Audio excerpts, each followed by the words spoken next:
History is a story told by the winners, written in ink. But the true history of Nigeria, that is written in blood. In the textbooks, they tell you about 1960. They tell you about the Union Jack coming down and the green-white-green rising. They tell you about diplomacy, conferences, and the peaceful transition of power. They lied. The British didn't just come for our palm oil, our gold, or our labor. They were the vessel. In the dark, damp holds of their steel ships, they carried something older than the crown itself.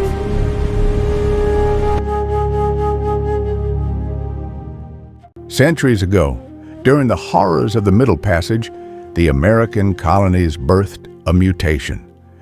In the plantations of Virginia and the swamps of Louisiana, a new kind of aristocrat rose. They called themselves the New World Coven, vampires who had traded their souls for a hunger that never ends. But there was a problem. In the Americas, the sun was a death sentence. They heard whispers of a secret, an ancient power held by the witch queens of West Africa, the Ajay, a secret that could allow a creature of the night to walk in the midday sun.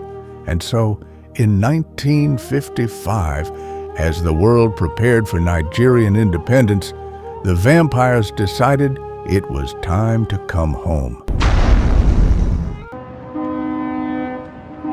October 1955, Lagos Port.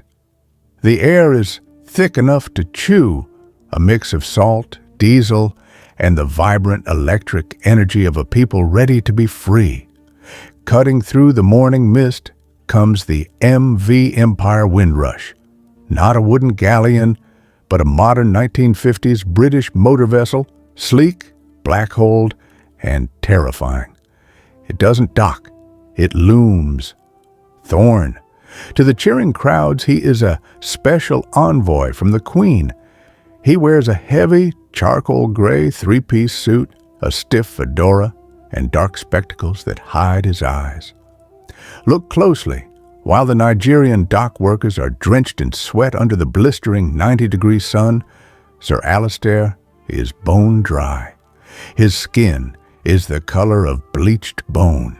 He does not breathe. He does not squint.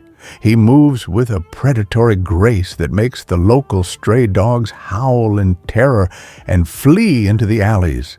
He isn't here to sign treaties.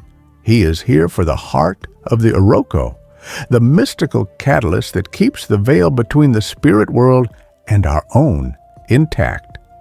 In the shadow of a stack of cocoa bean sacks, a young man named Amadi watches. Amadi is a firebrand, an activist, a man who believes in a future where no man bows to another. But Amadi is also the grandson of an Obalwaye priest. He knows that the world is more than what we see. In his pocket, he grips a protective charm, a charred tiger nut wrapped in red thread.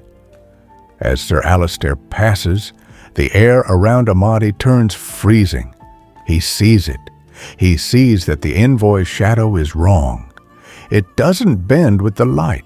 It reaches out, claw-like, toward the necks of the children waving flags. Amadi whispered, "That is not a man. That is a hollow thing." Amadi realizes the terrifying truth. The colonial masters aren't just draining the wealth of the Niger. They are literal parasites. They have been feeding on the youth of the villages for decades, hidden behind the high walls of Government House, staying immortal while our fathers wither away. That evening at the governor's mansion, the champagne flows. The Nigerian elite, the lawyers, the rising politicians, laugh with the British diplomats. Sir Alistair Thorne corners a young, ambitious official named Adebayo. Thorne leans in, his voice a dry rasp, like dead leaves on a grave. Independence is such a fragile dream, Mr. Adebayo. Why settle for a few years of power when I can offer you a century?